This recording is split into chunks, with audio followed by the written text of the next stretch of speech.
Selamat datang kembali di sesi eksplorasi mendalam kita.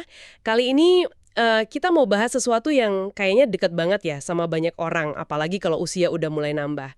Soal susah tidur. Kita bakal coba gali dari sumber menarik yang Anda bagikan. Judulnya 10 cara mengatasi gangguan tidur pada lansia. Tujuannya sih pengen ngerti gitu, kenapa ya kok tidur nyenyak itu jadi tantangan buat para senior. Dan yang paling penting, nemuin tips praktis yang bisa langsung Anda coba. Kita obrolin santai aja ya. Betul sekali. Sumber ini dari Korea ya, ngasih data yang lumayan bikin kaget juga sih soal seberapa umum masalah tidur ini. Terus dia juga gali alasan biologisnya, kenapa bisa gitu. Dan, nah ini dia, ada 10 langkah konkretnya. Mari kita coba bedah bareng-bareng informasinya untuk Anda. Oke, siap. Ayo kita mulai. Sumber ini nyebutin angka yang nggak main-main loh di Korea. Katanya jumlah orang yang berobat karena gangguan tidur itu naik drastis. Dari 850.000 di 2018 jadi 1,1 juta cuma dalam 2 tahun. Gila ya. Iya, dan itu kemungkinan besar cuma fenomena gunung es aja. Angka sebenarnya bisa jadi 10 kali lipat katanya, kalau yang nggak berobat dihitung. Wah, serius? Iya, dan lebih dari separuh pasien ini usianya di atas 60 tahun. Jadi emang mayoritas lansia yang kena. Artinya ini bukan masalah sepele ya, bukan cuma keluhan biasa gitu. Betul, ini masalah luas. Nah, sumber itu juga nyorot beberapa alasan umum kenapa kualitas tidur bisa menurun seiring usia. Apa aja tuh biasanya? Pertama, ya secara umum, aktivitas fisik cenderung berkurang. Walaupun ada juga sih lansia yang aktif banget, jalan kaki puluhan ribu langkah gitu disebutin juga. Mm-mm. Kedua, nah ini, penggunaan obat-obatan. Rata-rata lansia di Korea itu bisa minum 4-5 macam obat resep loh. Belum lagi suplemen. Ini kan bahan kimia ya, bisa ngaruh ke tidur. Oh iya benar juga ya. Ketiga, soal pikiran. Kekhawatiran baru muncul. Mungkin soal ekonomi atau rasa kesepian, kurang kegiatan, itu bisa jadi stres bahkan depresi. Beban pikiran ya. Iya, dan terakhir, ya tentu aja kondisi fisik. Penyakit-penyakit tertentu yang lebih umum di usia lanjut itu bisa bikin tidur jadi nggak nyaman. Oke, jadi banyak faktor ya, dari fisik, obat, sampai pikiran. Tapi selain itu, sumber ini kayaknya nekenin banget soal perubahan di dalam tubuh kita ya, terutama jam biologis. Nah, ini nih yang bikin penasaran. Gimana tuh maksudnya? Intinya gini, di otak kita itu ada semacam jam internal alami, namanya ritme sirkadian. Pusatnya itu di bagian kecil namanya nukleus suprakiasmatik atau SCN. Nah, SCN ini adanya di dalam hipotalamus. Hipotalamus ini kayak pusat kendali banyak fungsi penting tubuh kita. Pusat kendali ya? Iya. Nah, si jam SCN ini yang ngatur kapan kita ngerasa seger, pengen bangun, kapan kita mulai ngantuk, pengen tidur. Masalahnya, seiring bertambah usia, fungsi jam SCN ini mulai melemah. Ukurannya aja bisa menyusut katanya. Wah, bisa nyusut gitu ya? Iya. Akibatnya, sinyal bangun pas siang hari sama sinyal tidur pas malam hari itu jadi kurang. Kurang tegas gitu. Ritmenya jadi lebih datar. Jadi kayak sinyalnya jadi agak kabur gitu ya? Kurang jelas bedanya siang sama malam buat tubuh kita. Terus dampaknya apa tuh di kehidupan sehari-hari? Ya, kerasa banget. Siang hari mungkin jadi kurang waspada, agak ngantukan. Giliran malam, tidurnya jadi gampang kebangun, terus kurang pules gitu. Selain itu, ada kecenderungan juga fase tidurnya jadi maju. Maju gimana maksudnya? Jadi ada mungkin ngerasa ngantuk lebih cepat pas malam, misalnya jam 8 atau jam 9 malam udah ngantuk banget. Tapi nanti bangunnya juga kepagian banget, subuh udah melek, terus susah tidur lagi. Nah, itu karena jam internalnya geser maju. Itu dia, pantesan ya banyak dengar keluhan gitu. Saya kok jam 9 malam udah ngantuk banget, tapi jam 3 pagi udah bangun seger. Ternyata ada penjelasan biologisnya ya? Iya, itu salah satu tandanya. Oke. Nah, kalau jam internal ini udah mulai lemah sinyalnya, apa dong yang paling penting buat dilakuin? Kata sumber ini gimana? Justru karena sinyal internalnya lemah, bantuan dari luar, dari kebiasaan kita, jadi krusial banget. Makanya, tips pertama dan paling dasar dari sumber ini adalah jadwal tidur dan bangun yang konsisten. Ini fondasinya banget. Konsisten ya? Iya, harus bangun netapin waktu bangun yang sama setiap hari. Mau itu hari kerja, akhir pekan, bahkan kalau semalam tidurnya jelek sekalipun. Waduh, berat juga ya kalau tidurnya lagi jelek disuruh bangun jam yang sama. Emang butuh disiplin. Tapi ini penting buat nyetel ulang jam internal kita tiap pagi. Nanti waktu tidurnya tinggal disesuaikan aja. Hitung mundur dari jam bangun itu. Mau tidur 6 jam, 7 jam, ya tinggal dihitung. Oke, konsistensi waktu bangun jadi kuncinya ya. Tapi tadi disebut juga soal sinyal dari luar. Cahaya gimana? Itu kan katanya penting juga buat jam biologis. Penting banget. Cahaya, apalagi cahaya matahari pagi, itu sinyal eksternal paling kuat buat si SCN tadi. Nah, masalahnya lagi nih, seiring usia, kan kadang ada masalah mata juga ya, katarak, glaukoma. Itu bisa ngurangin jumlah cahaya yang masuk ke otak. Jadi, sinyal jam biologisnya makin lemah deh. Wah, iya juga ya. Jadi makin kompleks masalahnya. Makanya, tips krusial lainnya adalah kelola paparan cahaya dengan bijak. Siang hari, terutama pagi, usahakan dapat cahaya terang sebanyak mungkin. Buka gorden lebar-lebar, duduk deket jendela, kalau bisa ya keluar rumah sebentar. Oke, jemur badan pagi-pagi bagus berarti ya? Iya. Sebaliknya, 1 atau 2 jam sebelum tidur, nah ini, harus minimalkan cahaya terang. Terutama cahaya biru dari layar HP, tablet, TV, atau lampu LED yang putih terang itu. Lampu kamar juga ngaruh ya berarti? Banget. Mending pakai lampu meja yang cahayanya redup dan warnanya hangat. Kayak kuning lampu bohlam zaman dulu gitu. Kalaupun terpaksa banget pakai layar, ya aktifin filter cahaya birunya. Sip. Jadi pagi dibikin seterang mungkin, malam dibikin seredup mungkin. Konsepnya gitu ya, sederhana tapi kayaknya efeknya gede. Betul. Nah, selain jam biologis, ada lagi nih yang sering disebut-sebut kalau ngomongin tidur. Melatonin. Itu gimana perannya? Dan apa yang terjadi sama melatonin seiring usia? Melatonin ini hormon ya. Dikeluarkannya sama kelenjar pineal di otak. Tapi pas gelap aja. Fungsinya itu bantu kita buat mulai tidur dan jaga biar tetap tidur. Jadi kerjanya kebalikan sama SCN. Pas terang, SCN aktif, melatonin ditekan. Pas gelap, SCN nggak aktif, nah melatonin baru keluar. Oh, jadi dia hormon kegelapan gitu ya? Bisa dibilang gitu.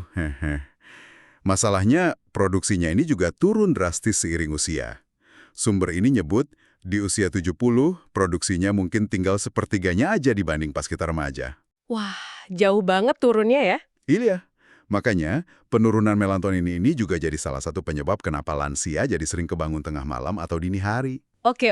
Jadi udah jam biologisnya melemah, hormon tidur alaminya juga produksinya berkurang. Double ya pukulannya.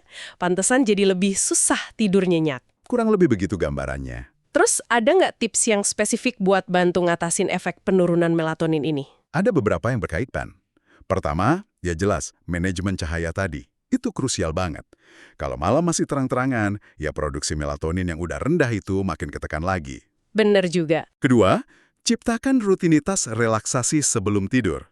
Penting nih, kira-kira 1 jam sebelum jadwal tidur, coba lakuin aktivitas yang bikin rileks. Tapi dalam suasana cahaya redup ya. Misalnya baca buku, tapi jangan yang seru banget, nanti malah melek, hehe. Baca yang agak ngebosenin dikit mungkin, atau dengerin musik yang tenang. Peregangan ringan gitu boleh? Boleh banget, peregangan ringan atau latihan napas perut yang dalam itu bagus juga. Intinya bikin badan sama pikiran lebih siap buat tidur. Sumbernya juga nyebut sih, minum teh herbal kayak chamomile atau susu hangat gitu bisa bantu. Tapi ya hati-hati kalau ada masalah lambung ya, susu mungkin kurang cocok. Oke, jadi bikin ritual sebelum tidur gitu ya, biar ngasih sinyal ke badan, oke waktunya siap-siap tidur nih. Tepat. Terus gimana dengan suplemen melatonin yang banyak dijual bebas itu? Sumber ini bahas nggak? Ada disinggung sedikit, disebutin kalau ada beda antara yang resep dokter, biasanya pelepasannya lambat, sama yang dijual bebas, biasanya cepat. Kalaupun mau coba, kuncinya harus konsisten minumnya di jam yang sama. Terus, ya harus tahu juga ada potensi efek samping kayak ngantuk siangnya, pusing. Tapi yang paling penting ini harus banget dikonsultasiin dulu ke dokter sebelum nyoba sendiri. Jangan asal minum aja. Bukan solusi utamalah pokoknya tanpa panduan dokter. Siap. Jadi utamakan rutinitas relaksasi sama manajemen cahaya dulu ya. Oke. Nah, tadi udah bahas jam internal, hormon. Terus gimana soal rasa capek fisik? Apa badan lansia itu ngerespon capeknya beda gitu? Nah, ini poin menarik lagi dari sumbernya. Ada konsep namanya tekanan tidur. Ini ada hubungannya sama zat kimia di otak, namanya adenosin. Adenosin ini numpuk di pusat tidur otak kita selama kita melek, beraktivitas. Makin lama kita melek, makin banyak adenosin yang numpuk. Terus, adenosin ini bikin apa? Dia itu nempel ke reseptor atau penerima di sel otak kita. Pas nempel itu, dia memicu rasa ngantuk. Sumber ini pakai analogi kursi reseptor. Orang muda itu kursinya banyak, ibaratnya ada 150 kursi. Kalau semua kursi ini udah kedudukan sama adenosin, wah rasa ngantuknya kuat banget. Oke. Terus kalau di lansia gimana kursinya? Nah ini dia, seiring usia, jumlah kursi reseptor ini berkurang. Mungkin tinggal setengahnya, misalnya jadi 75 kursi aja. Akibatnya, meskipun adenosinnya tetap numpuk, tapi karena kursi buat nempelnya lebih sedikit, rasa kantuk yang dirasain itu nggak sekuat dulu lagi. Oh gitu. Jadi meskipun udah seharian beraktivitas, belum tentu ngerasa ngantuk banget gitu ya? Bisa jadi gitu. Atau mungkin rasa lelahnya ada, tapi rasa kantuk buat tidurnya itu nggak sekuat waktu muda. Ah, pantesan. Ini ngejelasin kenapa kadang dengar lansia bilang, badan sih capek, tapi kok nggak ngantuk ya? Atau kenapa habis olahraga berat banget, malamnya tetap aja susah tidur? Tepat. Karena sensitivitas terhadap tekanan tidur ini berkurang. Makanya ada beberapa tips lagi nih yang nyambung ke sini. Pertama, soal olahraga. Tipsnya, olahraga secara cerdas. Cerdas gimana tuh? Olahraga itu tetap penting banget ya buat kesehatan umum, mood, dan bisa bantu tidur juga. Tapi nggak perlu sampai olahraga yang gila-gilaan banget supaya bisa tidur. Intensitas sedang aja udah bagus, kayak jalan cepat gitu, 30 menit 5 kali seminggu. Yang penting itu timingnya. Timing ya? Iya, ini penting banget. Usahakan selesaikan olahraga yang bikin badan panas sampai keringetan banyak gitu minimal 3-4 jam sebelum waktu tidur. Kenapa harus sejauh itu jaraknya? Karena olahraga kan naikin suhu inti tubuh kita ya. Nah, butuh waktu sekitar 3 jaman buat suhu itu turun lagi. Pelepasan melatonin sama rasa kantuk itu baru optimal muncul pas suhu inti tubuh mulai turun.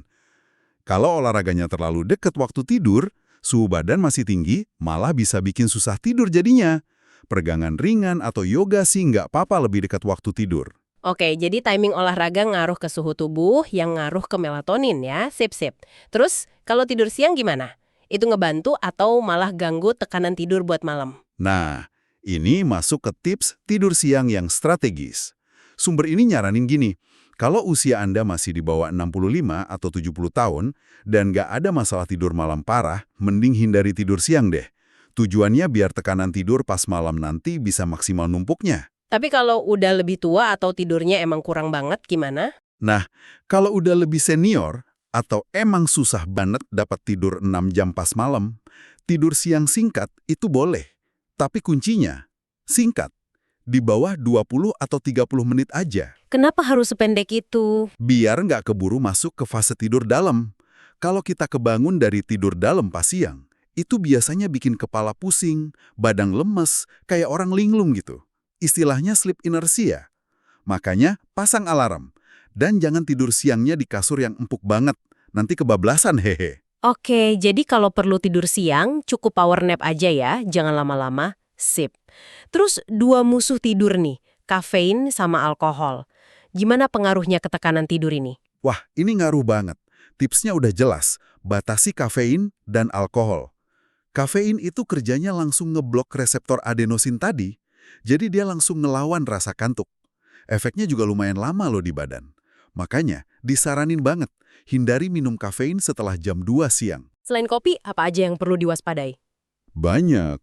Teh, minuman soda tertentu, coklat, bahkan beberapa kue atau makanan ringan juga ada kafeinnya loh. Mesti cek label kadang-kadang. Oke, kalau alkohol gimana? Kan banyak yang bilang minum alkohol bikin cepet ngantuk. Nah, ini jebakannya. Alkohol itu emang bisa bikin cepat ngantuk awalnya. Tapi, dia itu ngerusak kualitas tidur di paruh kedua malam. Tidur dalamnya jadi berkurang, jadi lebih sering kebangun. Terus alkohol kan diuretik ya, bikin sering pipis. Wah, makin ganggu tidur malamnya.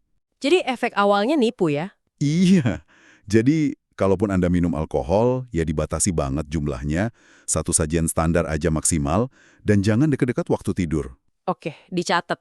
Nah, tadi kita sempat bahas soal fase tidur yang maju ya, jadi ngantuknya kecepetan. Itu ada tipsnya nggak buat ngelawan rasa ngantuk sore atau awal malam itu? Ada, ini emang masalah umum juga. Tipsnya, lawan rasa kantuk di sore awal malam. Kalau Anda ngerasa ngantuk banget jam 8 atau 9 malam, padahal target tidurnya masih jam 10 atau 11 gitu, jangan langsung nyerah terus tidur. Coba lawan dulu. Gimana caranya?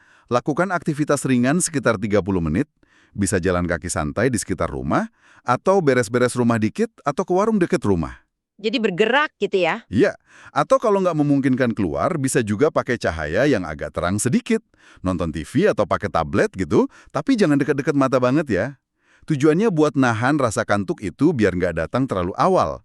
Sumbernya juga nyebut soal terapi cahaya khusus gitu, tapi itu mungkin perlu konsultasi ahli ya. Intinya, jangan biarkan rasa kantuk di awal malam itu menang terlalu mudah.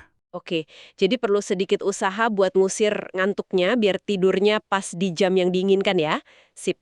Kayaknya tinggal satu tips lagi nih dari sumbernya, yang soal kamar tidur. Iya, benar. Ini prinsip dasar banget dalam terapi perilaku buat insomnia. Tipsnya, tempat tidur hanya untuk tidur. Dan, ya, aktivitas seksual. Maksudnya, latih otak Anda untuk mengasosiasikan kasur itu cuma sama tidur aja. Jangan dipakai buat kerja bawa laptop ke kasur, nonton TV di kasur, apalagi main HP lama-lama di kasur. Kenapa nggak boleh? Biar asosiasinya kuat. Kasur sama dengan tidur. Kalau kita banyak ngelakuin aktivitas lain di kasur, apalagi aktivitas yang bikin mikir atau stres, otak kita jadi bingung. Kasur jadi tempat mikir, tempat cemas, bukan tempat rileks buat tidur. Terus kalau udah di kasur, tapi nggak bisa tidur gimana? Kan suka gelisah tuh, bolak-balik badan. Nah, ini penting. Kalau udah kira-kira 15-20 menit berbaring, tapi mata masih melek, jangan dipaksa. Jangan malah jadi kesel atau frustrasi di kasur. Mendingan bangun dari tempat tidur, pindah ke ruangan lain, lakukan aktivitas yang tenang dan ngebosenin dengan cahaya redup. Baca buku yang nggak seru tadi, atau dengerin musik pelan. Baru balik lagi ke kasur kalau udah ngerasa ngantuk lagi. Ini buat mutus siklus kasur sama dengan tempat cemas karena nggak bisa tidur. Wah, ini butuh disiplin tinggi ya kayaknya. Bangun dari kasur pas lagi pengen tidur itu kan berat. Emang nggak gampang awalnya, tapi ini efektif banget buat jangka panjang. Sama pentingnya juga, pas pagi udah bangun, jangan kelamaan malas-malasan di kasur kalau udah nggak tidur lagi. Langsung bangun. Nah, setelah kita bahas semua perubahan biologis, ini terus ada tips-tipsnya juga. Ada satu pertanyaan penting nih. Apakah lansia itu emang butuh tidurnya lebih sedikit dibanding waktu muda? Kan sering dengar tuh, wajar orang tua tidurnya dikit. Nah, ini dia. Sumber ini jawabnya tegas banget. Tidak, itu mitos. Kebutuhan tidur lansia itu idealnya tetap sama kayak orang dewasa muda. Berapa? Ya, sekitar 7-8 jam per malam. Oh, jadi sama aja ya kebutuhannya bukan jadi 5 atau 6 jam gitu? Enggak. Justru tidur cukup selama 7-8 jam itu penting banget buat kesehatan lansia. Udah banyak penelitian nunjukin, tidur selama itu bisa nurunin resiko banyak penyakit kronis, hipertensi, diabetes, depresi bahkan demensia. Wow, penting banget berarti ya? Banget. Dan yang paling krusial nih, sumber ini nekenin, tidur kurang dari 6 jam secara konsisten itu bisa ningkatin risiko penyakit-penyakit tadi sampai 2 kali lipat loh. Waduh, serius? Kurang dari 6 jam itu bahaya ya ternyata ya? Iya, risiko kesehatannya naik signifikan. Jadi, targetnya itu minimal banget 6 jam. Idealnya ya 7-8 jam tidur yang nyambung. Kalau cuma guling-guling dikit sih nggak apa-apa. Tapi kalau udah bangun dari kasur, jalan ke kamar mandi, itu udah kehitung bangun. Udah motong kontinuitas tidur. Oke, jadi jelas ya, kualitas tidur mungkin emang berubah seiring usia, tidurnya jadi lebih ringan, gampang kebangun. Tapi kuantitasnya, jumlah jamnya, itu tetap butuh 7-8 jam idealnya. Jangan terima aja anggapan, maklum udah tua jadi tidurnya dikit. Betul sekali. Itu pesan utamanya. Perubahan biologis karena penuaan itu ada, nyata. Tapi masalah tidur itu bukan sesuatu yang nggak bisa diapa-apain. Bukan hal yang harus pasrah diterima. Justru bisa dikelola ya. Bisa banget dengan ngerti apa aja yang berubah di tubuh kita, terus kita terapkan strategi yang pas tadi itu, konsisten jadwalnya, pintar-pintar atur cahaya, olahraga yang cerdas, jaga makan minum, bikin rutinitas rileks, sama jaga kebiasaan di kamar tidur, itu bisa bikin perbedaan besar banget buat kualitas tidur Anda. Sumber ini juga nekenin pentingnya manajemen diri ya, disiplin gitu, buat ngejalanin kebiasaan baik ini. Jadi apa artinya semua ini buat Anda para pendengar? Artinya Anda itu punya kendali loh atas kualitas tidur Anda, punya kekuatan buat memperbaikinya, lebih dari yang mungkin Anda bayangkan selama ini. Perubahan karena usia itu ada, tapi strategi gaya hidup yang tepat itu juga ampuh banget. Betul. Sebagai penutup nih ya mungkin bisa jadi bahan renungan buat Anda. Dari semua tips yang udah kita obrolin panjang lebar tadi. Mulai dari jadwal, cahaya, olahraga, kafein, relaksasi, macam-macam deh. Coba deh pikirin satu aja. Satu perubahan kecil mana yang kira-kira paling mungkin, paling realistis buat Anda coba lakuin secara konsisten. Mulai minggu ini deh misalnya. Milih satu aja ya buat mulai. Iya, misalnya, oke, mulai besok saya mau coba bangun di jam yang sama setiap pagi, nggak peduli hari libur. Atau, saya mau coba matiin lampu kamar yang terang itu, ganti lampu meja redup 1 jam sebelum tidur. Mulai dari satu langkah kecil yang bisa Anda pegang komitmennya. Itu kuncinya buat ngebangun momentum. Sedikit demi sedikit, nanti bisa nambah kebiasaan baik lainnya. Tujuannya, ya tidur yang lebih nyenyak, dan pastinya kesehatan yang lebih baik secara keseluruhan.